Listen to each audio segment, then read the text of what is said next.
माननीय सभासदों, माननीय अध्यक्ष महोदय,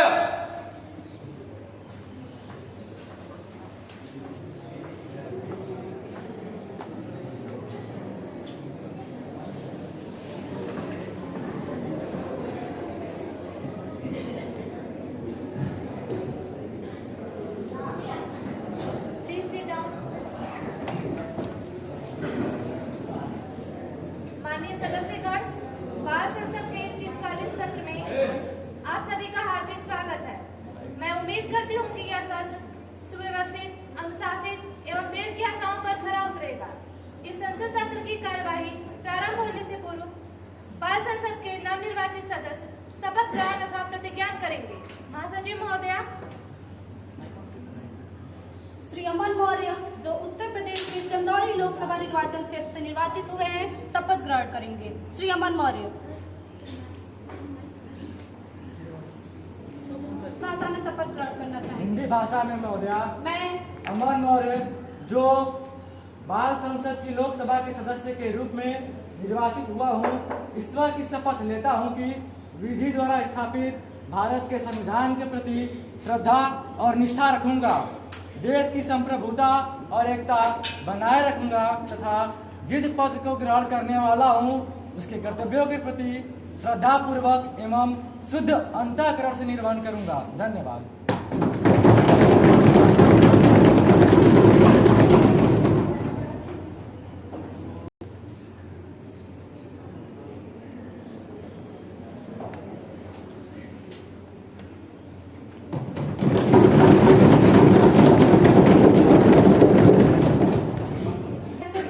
Assembly of Assam will now take oath or affirmation. Ms. Priya Pandey.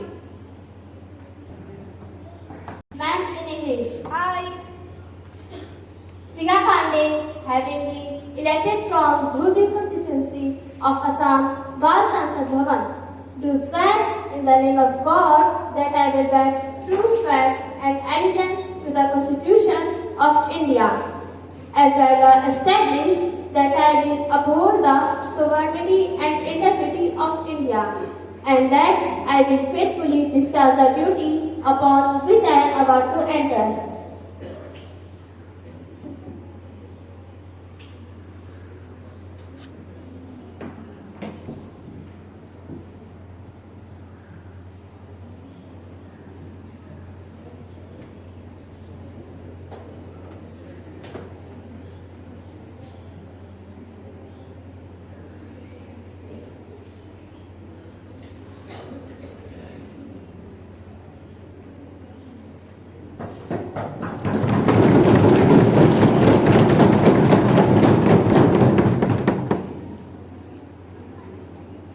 माननीय सदस्यगण, हम सभी बाल संसद के शीतकालीन सत्र के लिए यहाँ उपस्थित हुए हैं।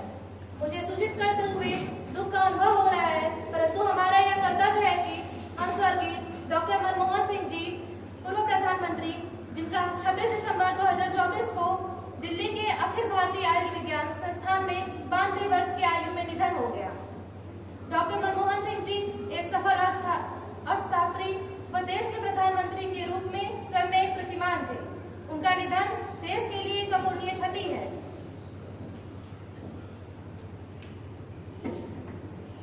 मैं स्वर्गीय डॉक्टर मनमोहन सिंह जी की मृत्यु पर सदन में शोक व्यक्त करता हूं तथा मैं अपनी श्रद्धांजलि अर्पित करता हूं। आज हमारे देश ने एक प्रबुद्ध राजनीतिक एवं सफल राष्ट्रीय को खो दिया, जिनके प्रयासों से भारत पूरी अर्थव्यवस्था की महत्ता को समझते हुए वैश्विक बाजार में अपनी भागीदारी सुनिश्चित की है, जिसके परिणाम स्वरूप भारत एक नई आर्थिक शक्ति के रूप में अपनी वैश्विक पहचान बनाते हुए विकसित राष्ट्र बनने की ओर अग्रसर है। डॉक्टर मनमोहन सिंह जी के देहावसान से देश की अमूल्य निधि की क्षति हुई है और मैं प्रार्थना करता हूं कि ईश्वर उनके परिवार को इस दुख को सहने की शक्ति दे। धन्यवाद।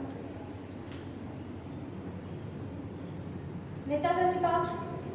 श्रद्धांजलि में स्वयं को भी सम्मिलित करता हूँ। स्वर्गीय मनमोहन सिंह जी, जिनका हमारे देश की राजनीति में एक महत्वपूर्ण योगदान रहा है, उनके निधन से संपूर्ण राष्ट्र एवं देश के राजनीतिक चिंतकों में शोक की लहर है। उनके निधन से हमारे देश ने एक बहुमूल्य रत्न को खो दिया है, जिसकी पूर्ति संभव नहीं है। मैं उनके शोक संतप्त परिवार के प्रति संवेदना प्रकट करता हूँ। ईश्वर उनकी आत्मा को शांति प्रदान करे। अपना गहरा शोक व्यक्त करने के लिए खड़े होकर कुछ पल का मौन धारण करेंगे।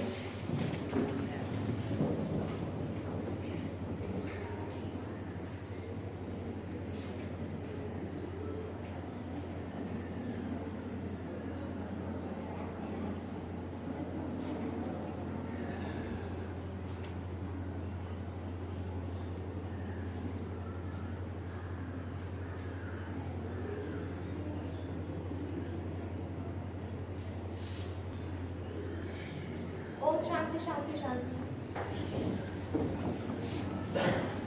महासचिव को संदेश पत्र भेजें। जी महोदया। अब माननीय प्रधानमंत्री जी सदन में नए मंत्रियों का परिचय करवाएंगे। माननीय अध्यक्ष महोदय, मैं आपसे और आपके माध्यम से सदन को नए मंत्री से परिचय करवाना चाहूंगा। नए मंत्रियों की सूची में जनजातीय कार्य श्री लकी पांडे को प्रदान किया गया है।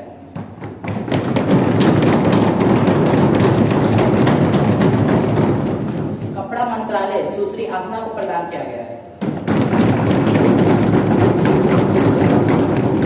धन्यवाद। अब प्रश्नकाल प्रारंभ होता है। प्रश्न उठ नारी तू जाग जरा क्यों दहरी में सिमटी सकुचाई। तू ही शक्ति तू ही काली तू ही दुर्गा भवानी है। हार कभी ना तेरी होगी जो तूने मन में ठानी है। तेरी अस्मिता पर आज ना आए कर अपनी हौसला अफजाई। आता ताई को जवाब देने की अब तेरी बारी है आई। उठ नारी तू जाग जरा क्यों दहरी में सिमटी सकुचाई। माननीय अध्यक्ष महोदया, जैसा कि हम दोनों महिला हैं, महिलाओं का दर्द महिलाओं से अधिक कौन समझ सकता है। आज मेरा मुद्दा महिलाओं पर बढ़ती हुई लैंगिक हिंसा से है, जो कि अमानवीयता की सारी हदों को पार करती है। चाहे कठुआ हो, दिल्ली हो, कोलकाता अथवा अनगिनत ऐसे मामले जो कि मीडिया की नजर से पुलिस की विफलता से प्रकाश में नहीं आ पाते हैं। Honourable speaker ma'am, on behalf of the nation, I would like to put three queries to the Minister of the Home Affairs about gender-based violence and discrimination against women. First, what initiatives have the government taken to address gender-based violence and ensure women's safety in public spaces? Second, how will the government ensure that gender-sensitive policies integrated into all the sectors, including education, healthcare, and economic development? Third, what program will be implemented to educate and raise awareness about gender equality and gender stereotypes? Thank you, ma'am.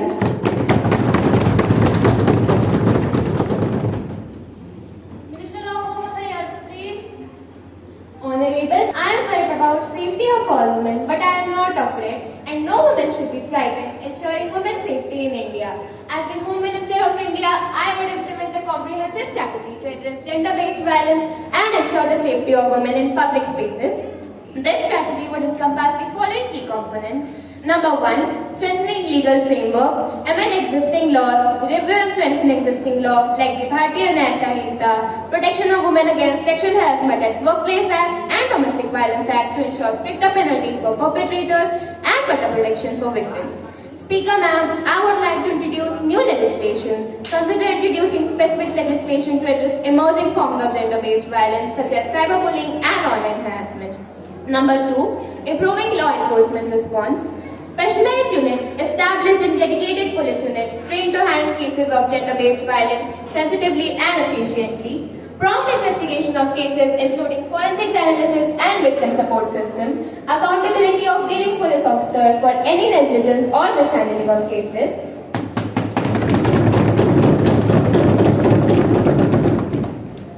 Number 3, promoting awareness in education. Public campaigns, school and community programs, and media engagements encourages responsible reporting of gender-based violence and avoid sensationalism. Number 4, expanding support services. Crisis Center for Survivor of Gender-Based Violence, providing shelter, counseling, legal aid, medical assistance, and medical care for victims. Physiological support provide comprehensive psychological counseling and support services to help survivors recover from trauma. Number 5, improving public infrastructure, create safe public spaces, especially in vulnerable areas to deter crime and harassment. Improving emergency response systems such as dedicated helpline and mobile apps to ensure quick assistance for victims. Number 6, encouraging community participation, publishing posters, creating awareness and sensitization, strong partnership between police and communities to enhance trust and collaboration in addressing gender-based violence. Promote women's self-defense training programs to empower them to protect themselves. By implementing these measures, we can create a safer and more equitable society for women in India. I hope the opposition is satisfied with my answer. Thank you, ma'am.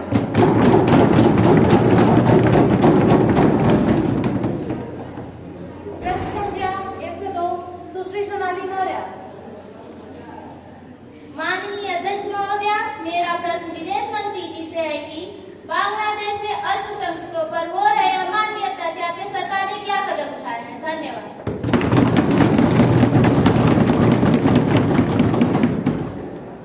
Minister of external affairs please.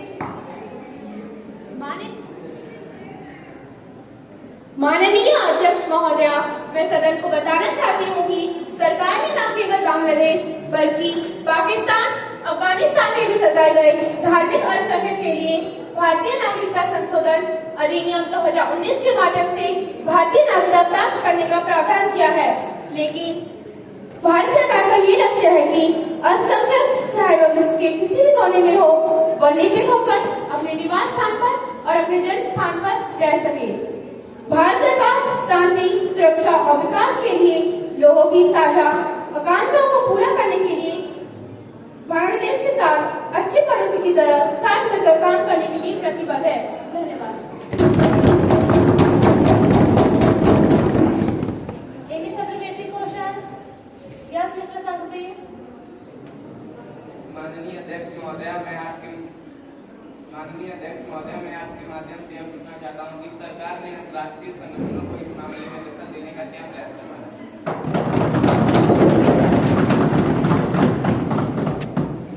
Minister of External Affairs, please.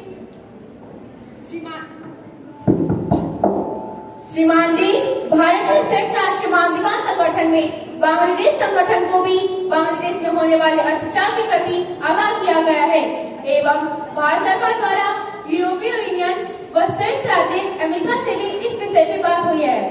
अल्पसंख्यक अत्याचार मामले में amnesty international और human rights watch जैसी अंतर्राष्ट्रीय मानवाधिकार संगठनों को भी भारत सरकार के द्वारा जागरूक किया गया है। धन्यवाद।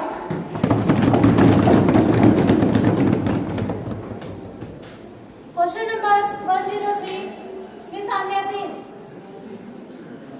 Honorable Speaker Ma'am, I wish the Minister of Defence to please to state that a study was conducted through an Indian think tank and they have found that a large number of defence personnel are under serious stress, which is resulting into suicides, fratricides and unavoidable incidents. And due to this severe stress, some of them are leaving their services.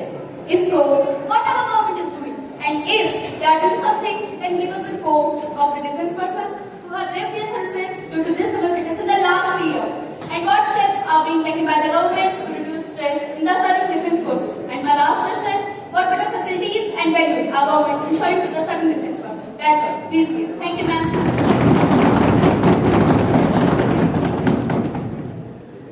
Minister of Defence, please. Honorable Speaker ma'am, I would like to inform the opposition that number of suicide cases, fratricide cases are minimum and they are in decline due to a large number of measures initiated by the armed forces, including conduct and implementation of studies recommended by Defence Institute of Psychological Research. And as per the data available to us, no defence person has left the service due to stress in the last 3 years. For the last question, I can proudly say that the government has taken several steps towards stress. Madam Speaker, which includes the deployment of trained psychological counselor, improvement in the food and clothing, training in stress management, approach point option and provision of recreational facilities, facilities for the movement of troops from border area, and establishing events resolution mechanism at the various levels. I hope the opposition might be satisfied with my answer. Thank you, ma'am.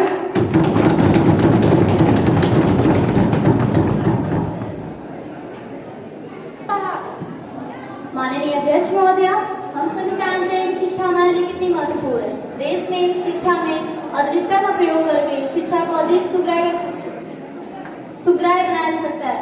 क्या सरकार ने देश भर के सभी स्कूलों में digital शिक्षा सेवाओं को बढ़ावा देने के लिए कोई योजना परियोजना प्रारंभ की है? यदि हाँ, तो सभी ब्यौरा क्या है? क्या सरकार ने देश भर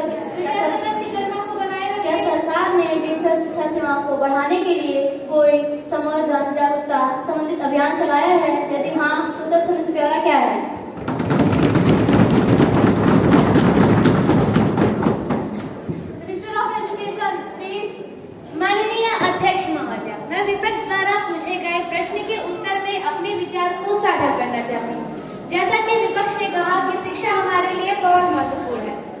शिक्षण पद्धति में अपेक्षित बदलाव हम नई शिक्षा नीति के अंतर्गत पाते हैं। शिक्षा मंत्रालय के अंतर्गत उच्च शिक्षा विभाग सूचना और संचार प्रौद्योगिकी के माध्यम से शिक्षा का राष्ट्रीय मिशन कार्यक्रम का संचालित कर रहा है।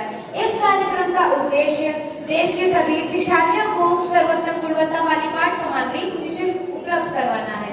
इस कार्यक्रम के विभिन्न पहलू हैं। पहला, स्वयं एक एकीकृत मंच है जो स्कूल 9वीं 12वीं से लेकर स्नातकोत्तर स्तर तक ऑनलाइन पाठ्यक्रम प्रदान करवाता है। स्वयं पर 2769 बड़े पैमाने के कोर्सेज, जिसमें लगभग 1.02 करोड़ छात्रों ने पंजीकरण करवाया है। शिक्षा प्रणाली हेतु मॉड्यूल विकसित किया गया है, जिसमें 22,000 छात्र पंजीकृत थे और स्वयं प्रभा के माध्यम से 24 घंटे उच्च गुणवत्ता वाली शैक्षिक चैनल निःशुल्क उपलब्ध करवाए गए हैं। दूसरा, राष्ट्रीय डिजिटल लाइब्रेरी। इसके माध्यम से 3 करोड़ से अधिक डिजिटल संसाधन उपलब्ध करवाए गए हैं और इसमें 20 लाख से अधिक उपभोक्ता के साथ 50 लाख से अधिक छात्रों ने पंजीकरण करवाया है।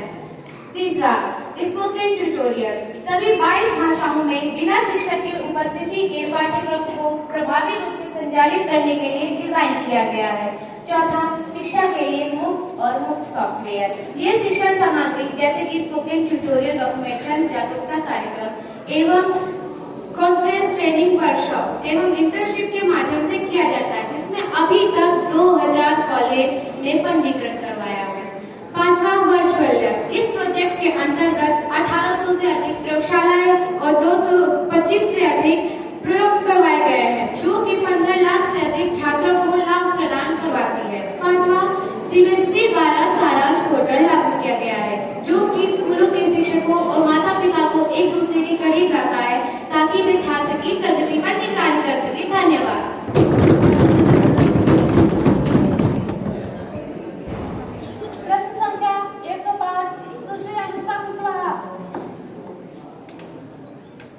आदरणीय अध्यक्ष महोदया, जैसा कि हमारा देश विश्व की सबसे बड़ी आबादी धारण करता है, परंतु वैश्विक खेल स्पर्धा एवं ओलंपिक में यथोचित प्रदर्शन प्राप्त नहीं कर पा रहा है। इस दिशा में सरकार ने खेलों में प्रदर्शन को बढ़ाने के लिए क्या उपाय किए, कृपया स्पष्ट करें।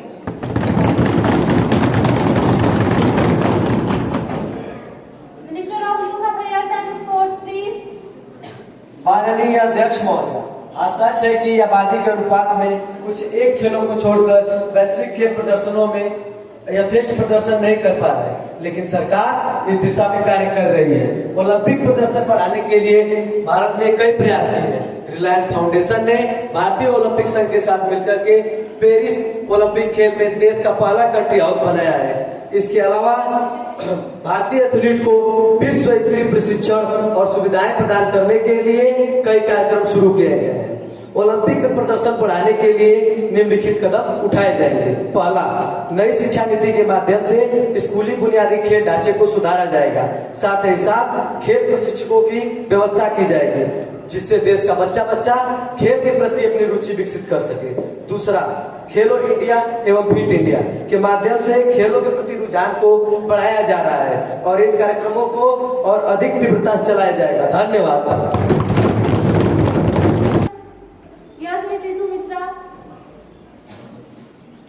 माननीय अध्यक्ष महोदय, मैं आपके माध्यम से सरकार से यह पूछना चाहती हूँ कि भारत के गिरते ओलंपिक प्रदर्शन को सुधारने के लिए सरकार के आने वाले अन्य दिनों में यदि कोई अन्य योजना है तो कृपया कर हमें इससे अवगत कराएं। धन्यवाद।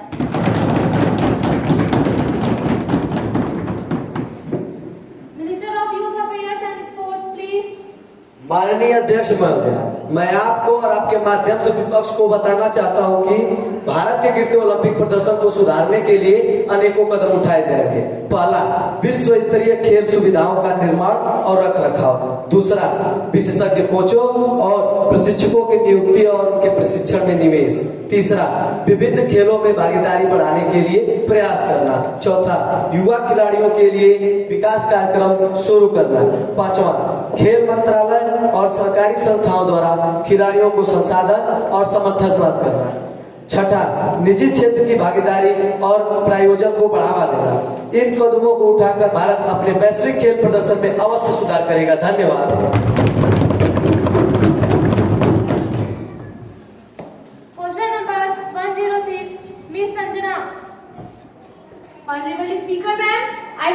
some queries to our agriculture minister, and my queries are here.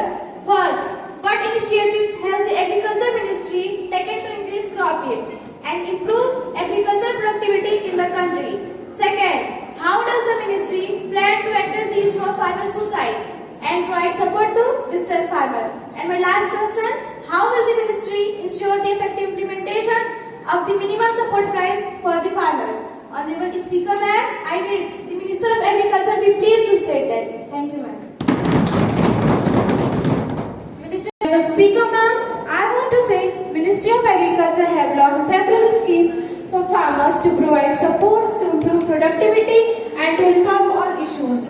First, Rashtriya Krishi Vikas Yojana, Soil Health Card, Kisan Call Centers, National Initiative on Climate Resilient Agriculture. And for second question, Pradhan Mantri Fasal Bima Yojana, National Mission on Sustainable Agriculture, Mental Health Support, Pension Scheme, Decentralized Procurement. And for the last question, some of the key features by our government include crop insurance, announcement before sowing. Thank you ma'am.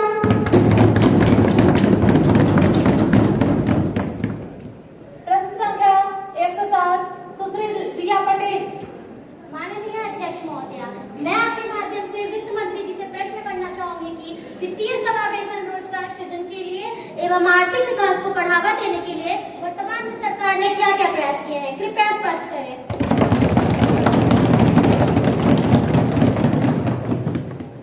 Minister of finance please. माननीय अध्यक्ष महोदया, मैं अपने विपक्षी साथी को बताना चाहूंगी कि हमारी सरकार ने वित्तीय समावेशन एवं रोजगार सृजन के क्षेत्र में बढ़ावा देने के लिए अनेक कदम उठाए हैं। उनमें से कुछ निम्न है। आरबीआई की पहल national centre for financial education के अंतर्गत भारतीय रिजर्व बैंक, भारतीय प्रतिभूति और विनिमय बोर्ड, भारतीय बीमा विनियामक और पेंशन फंड विनियामक की सहायता से की गई है। यह कार्यशालाओं, सेमिनारों और अभियानों के माध्यम से वित्तीय शिक्षा को बढ़ावा देती है, जिसका उद्देश्य बच्चों, युवाओं, महिलाओं तथा वरिष्ठ नागरिकों सहित समाज के सभी वर्गों तक पहुंचाना है। इस योजना ने वर्ष 2016 से 2020 के बीच वित्तीय साक्षरता में 17% की वृद्धि दर्ज की है। इसके अलावा वित्तीय साक्षरता केंद्र ने पूरे भारत में खासतौर से ग्रामीण और अर्ध शहरी इलाकों में 1500 से अधिक वित्तीय साक्षरता केंद्र स्थापित किए हैं। ये केंद्र निःशुल्क शिक्षा प्रदान करते हैं, जिसमें ऋण प्रबंधन, बचत और निवेश की सलाह शामिल है।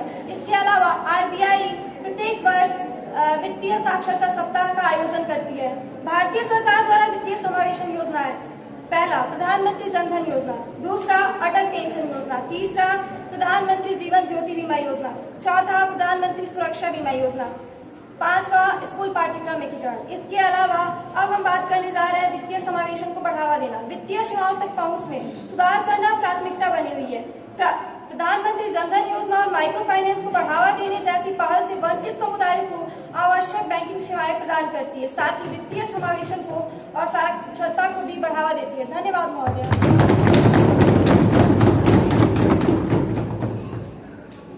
महासचिव महोदया, बाल संसद की राज्यसभा से प्राप्त संदेश को पढ़ें।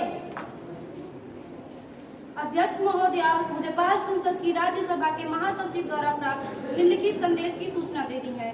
बाल संसद की राज्यसभा के सभा प्रक्रिया और कार्य संचालन विभाग के अनुसार मुझे संविधान के आपदा प्रबंधन विधेयक 2024 की एक प्रति सभा पटल पर रखने का निर्देश प्राप्त हुआ है, जो राज्यसभा द्वारा 2 नवंबर को हुई बैठक में पारित किया गया था। महासचिव महोदया, राज्यसभा द्वारा पारित किए गए विधेयक की एक प्रति सभा पटल पर रखें।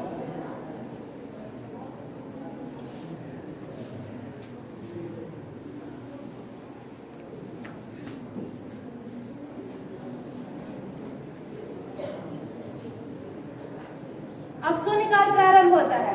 कृपया अपने प्रश्न पूछिए। अपना प्रश्न पूछिए सुश्री अस्मिता। माननीय अध्यक्ष महोदया, हाल ही में यूनिफाइड पेमेंट इंटरफेस की बढ़ती हुई प्रसंगिता एवं भारत में डिजिटल लेन देन की आशाजनक वृद्धि के साथ ही साथ डिजिटल वित्तीय अपराध भी काफी अधिक बढ़ चुके हैं। सरकार ने डिजिटल वित्तीय अपराध रोकने के क्या प्रयास किए हैं? धन्यवाद महोदया।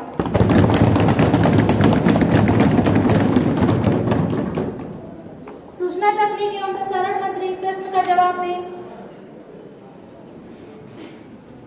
माननीय अध्यक्ष महोदया, जैसे कि विपक्षी साथी ने बताया कि यूनिफाइड पेमेंट इंटरफेस में आशाजनक वृद्धि हुई है, जो वित्तीय वर्ष 2023 के दौरान लगभग 100 बिलियन से अधिक डिजिटल लेनदेन हुए हैं, जो कि विश्व का इसमें 46% भाग है और भारत में इसका यूपीआई लेनदेन का हिस्सा 87% है। वर्ष 2012-13 यानी जब आप लोग सत्ता में थे उस समय आप लोगों का विकास सुनिएगा। वर्ष 2012-13 में लगभग 162 करोड़ डिजिटल पेमेंट हुए थे।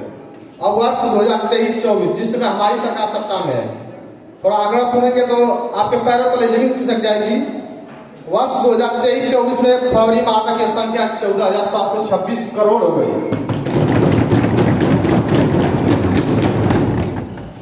जैसे हम सभी को पता है, डिजिटल भुगतान वित्तीय समावेशन के लिए अत्यंत जरूरी है। साथ ही साथ वित्तीय डिजिटल भुगतान व्यापक पहुंच प्रदान करता है, उद्यमिता को प्रोत्साहित करता है एवं नकदी निर्भरता को काफी कम करता है। भारत में डिजिटल भुगतान से संबंधित चुनौतियां भी हैं। इस चुनौतियों के लिए विशेष व्यवस्था की जाएगी, जिसमें डिजिटल अवसंरचना महत्वपूर्ण सुधारों के बावजूद निर्बाध इंटरनेट कनेक्टिविटी और विद्युत तक पहुंच के संबंध में विशेषकर ग्रामीण क्षेत्रों में असमानता बनी हुई है, जिससे डिजिटल प्रौद्योगिकी को अपने आप में बाधा का सामना करना पड़ रहा है। डिजिटल साक्षरता देश के बड़े हिस्से में बुनियादी डिजिटल साक्षरता कौशल विकसित करने के लिए डिजिटल उपकरणों का प्रभावी ढंग से और सुरक्षित रूप से उपयोग करने की उनकी क्षमता बढ़ाने का प्रयास करेंगे। धन्यवाद।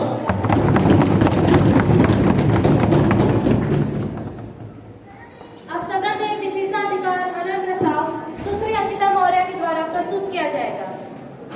माननीय अध्यक्ष महोदय, संसद के स्थायी समिति द्वारा अनुमोदित भूमि अधिग्रहण विधेयक 2013 के मसौदे पर टिप्पणी करते समय सिविल सोसाइटी के सदस्यों, मुंबई के कुछ समाचार पत्रों तथा समाचार चैनलों द्वारा विशेषाधिकार का गंभीर हनन किया गया है।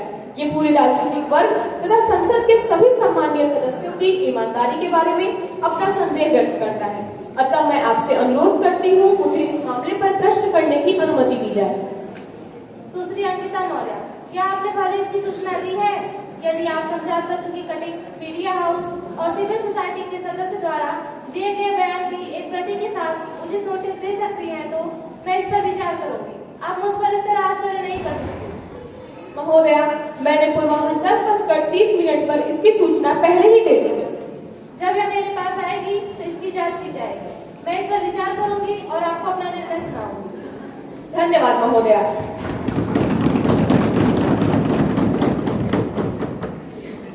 माननीय सदस्यगण, अब मैं विदेशी प्रतिनिधिमंडल का सदन में स्वागत करती हूँ एवं उनका सदन से उनका परिचय करवाती हूँ। अंशिका सिंह, जो नेपाल की विदेश मंत्री हैं, मैं संसद में आपका स्वागत करती हूँ।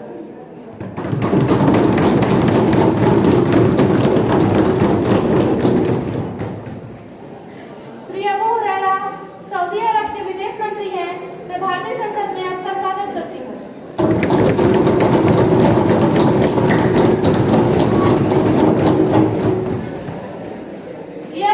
भारत की यात्रा पर है। हम अपने देश में उनकी सुखद यात्रा की कामना करते हैं और उम्मीद करते हैं कि भारत में इनका ठहराव आरामदायक रहे। हम इनके माध्यम से इनके देश के निवासियों को हार्दिक शुभकामनाएं देते हैं।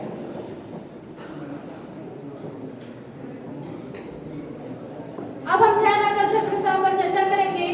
सुश्री अनुष्का यादव एवं सुश्री आस्था राय अरावली रेंज में खनन के फलस्वरूप पैदा हुई समस्या पर सरकार का ध्यान आकर्षित करेंगे। सुश्री अनुष्का यादव। माननीय अध्यक्ष महोदय, हाल ही में सर्वोच्च न्यायालय ने भारतीय वन सर्वेक्षण की एक रिपोर्ट के आधार पर अरावली रेंज में खनन लाइसेंस जारी करने और मौजूदा लाइसेंसों के नवीनीकरण पर रोक लगा दी है। इसके आसपास के प्रमुख जनजातीय समुदायों में भील, मीणा, गरासिया और अन्य शामिल हैं। 2009 में हरियाणा के फरीदाबाद, गुरुग्राम, न्यू जिलों की अरावली रेंज में खनन पर पूरे प्रतिबंध लगाने का आदेश दिया गया था, लेकिन उसके बाद भी लगातार अरावली में खनन चालू है। इस दिशा में सरकार ने क्या प्रयास किया है? धन्यवाद।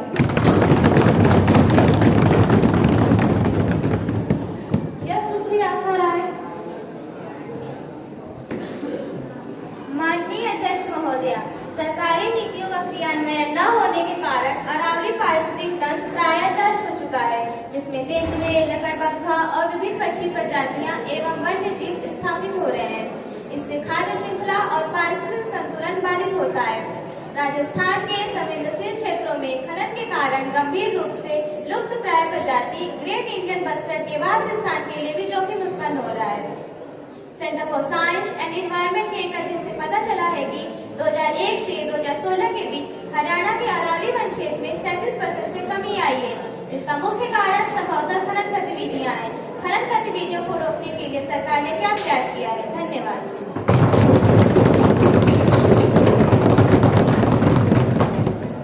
माननीय प्रधानमंत्री जी।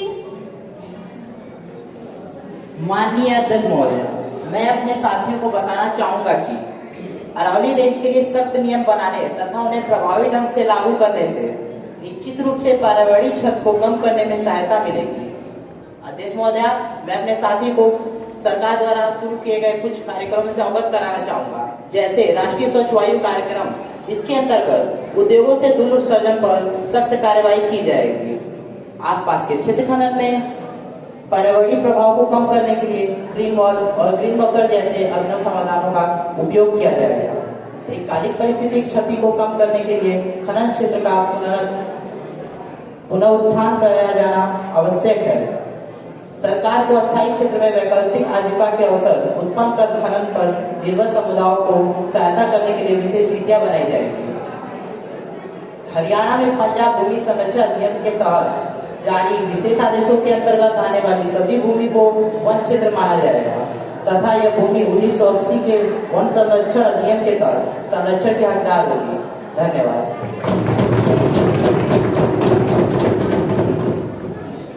कृपया सदन की गरिमा को बनाए रखें, शोर न मचाएं। Environment minister please. माननीय अध्यक्ष महोदय, जैसा कि आप सभी जानते हैं, अरावली रेंज लाखों साल पुराना है, जिसका निर्माण भारतीय उपमहाद्वीप प्लेट के यूरेशियन प्लेट के मुख्य भूमि के टकराने के कारण हुआ। इसमें तांबा एवं अन्य धातुएं पाई जाती हैं। ये पौधों की 300 स्थानीय प्रजातियां, 120 पक्षी प्रजातियां और शियार तथा नेवले जैसे कई विशेष जानवरों को आश्रय प्रदान करता है। पंजाब भूमि संरक्षण अधिनियम की धारा 4 के तहत एवं वन संरक्षण अधिनियम 1980 की धारा 2 के संबंध में अरावली के संरक्षण का विशेष प्रयास किया जाएगा एवं राज्य सरकारों को भी इसमें यथोचित भागीदार करना होगा।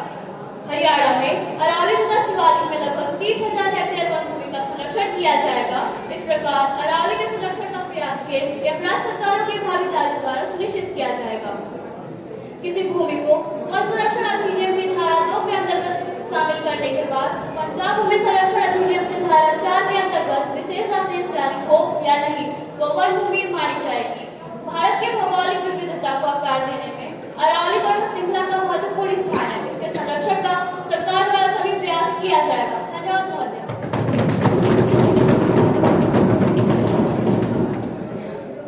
अब हम सदन में नए विधेयक पर चर्चा करेंगे, जिसका नाम है लोक परीक्षा विधेयक 2024। माननीय कार्मिक, लोक शिकायत और पेंशन मंत्री कृपया। हाल के वर्षों में देश भर की भर्ती परीक्षाओं के प्रश्न पत्र लीक होने के मामले बहुत संख्या में सामने आने के कारण मैं लोक परीक्षा संचार रोकथाम विधेयक 2024 के प्रस्ताव पर विचार करने की अनुमति चाहती हूँ। प्रस्ताव पेश किया गया है कि हाल के दिनों में बढ़ते हुए परीक्षा प्रश्न में लीक होने के मामले को देखते हुए नए बिल पर विचार किया जाए। जो इस प्रस्ताव के पक्ष में होंगे हाँ कहेंगे और जो इस प्रस्ताव के पक्ष में होंगे ना करेंगे।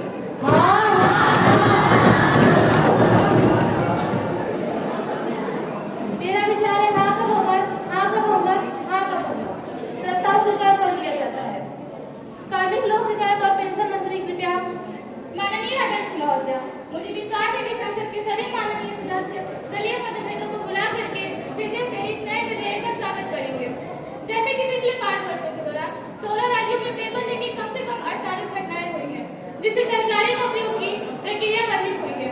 परीक्षाओं में शुचिता को बढ़ाने के लिए पारदर्शिता, निष्पक्षता और विश्वसनीयता के साथ युवाओं को आश्वस्त करना है कि उनकी ईमानदारी तथा वास्तविक प्रयासों से उनका उचित पुरस्कार के साथ भविष्य भी सुरक्षित होगा। इस विधेयक का उद्देश्य उन व्यक्ति संगठित समूहों अथवा संस्थाओं को प्रभावी ढंग से और कानूनी रूप से रखना है जो विभिन्न अनुचित तरीकों में लिप्त है, साथ ही मौद्रिक या अनुचित लाभ के लिए लोक परीक्षा प्रणाली पर प्रतिकूल प्रभाव डालते हैं। विधेयक के प्रमुख प्रावधान है। पहला, ये विधेयक लोक परीक्षा को परिभाषित करता है। दूसरा, अनुसूचित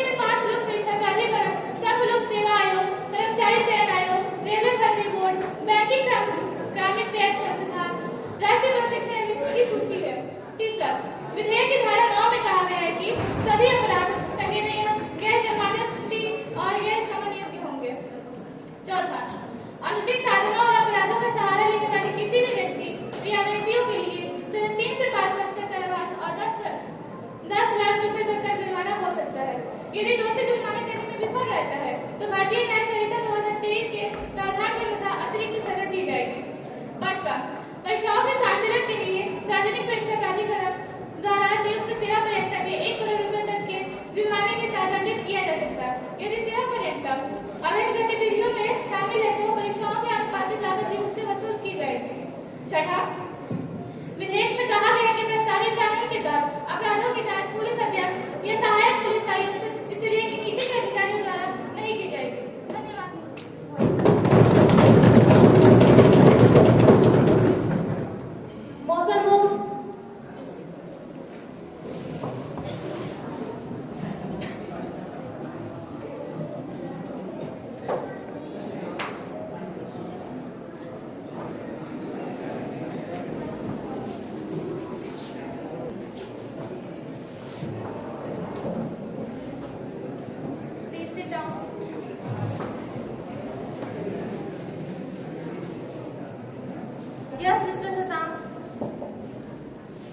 माननीय अध्यक्ष महोदय, मैं इस बिल का विरोध करता हूं क्योंकि इसमें सजा का प्रावधान और कठोर होना चाहिए।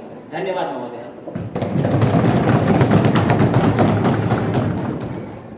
यस मिस जागृति।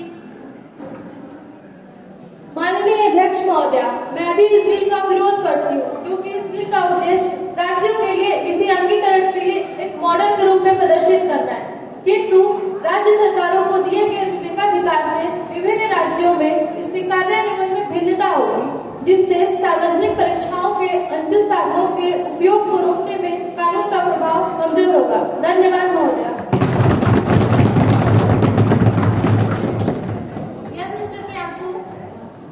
माननीय अध्यक्ष महोदय, अपराधियों के लिए दंड के संबंध में विधेयक के प्रावधानों में खामियां हैं, जिनका उपयोग दांडिक प्रतिबंधों से बचने के लिए किया जा सकता है। उदाहरणार्थ, यदि सेवा प्रदाता पर लगाया गया जुर्माना साधनों से प्राप्त वित्तीय लाभ के अनुरूप नहीं होने की स्थिति में होगा तो इसका पर्याय निवारक के रूप में उपयोग किया जा सकता है। हालांकि विधेयक में सार्वजनिक परीक्षाओं पर एक उच्च स्तरीय तकनीकी समिति के गठन का प्रस्ताव है, किंतु इसकी संरचना, योग्यता तथा अधिदेश के संबंध में स्पष्टता का अभाव है। धन्यवाद।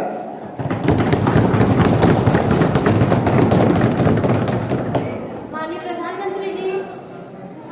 माननीय अध्यक्ष महोदय, जैसा कि हम जानते हैं, सार्वजनिक परीक्षाओं में कदाचार के कारण देरी होती है तथा परीक्षाएं रद्द हो जाती है, जिससे हमारे देश के लाखों युवाओं की संभावनाओं पर प्रतिकूल प्रभाव पड़ता है। व्यापक केंद्रीय कानून के माध्यम से परीक्षा प्रणाली के भीतर कमजोरी का लाभ उठाने वाले तत्वों की पहचान करना और उन्हें प्रभावी ढंग से उनका समाधान करना होगा। इस उद्देश्य की पूर्ति के लिए यह विधेयक लाया गया है। निश्चित ही इस विधेयक के पास होते ही नकल माफियाओं पर अंकुश लगेगा, जिससे देश की होनहार युवा पीढ़ी समय से अपनी आशाओं पर खरा उतरने पर सफल होगी। धन्यवाद।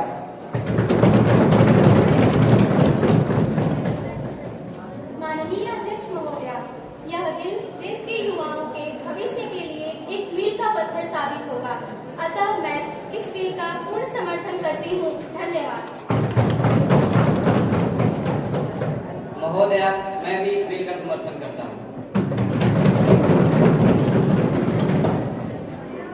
जो इस विधेयक के पारित करने के पक्ष में है, हाँ करेंगे। जो इस विधेयक के पारित करने के पक्ष में नहीं है, ना करेंगे।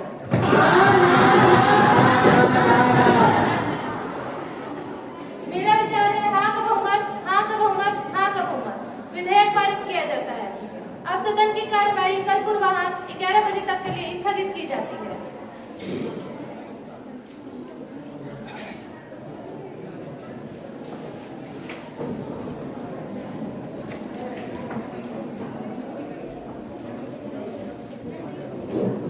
आप सभी यहीं बैठेंगे। Sit down, take a seat. ये कार्यक्रम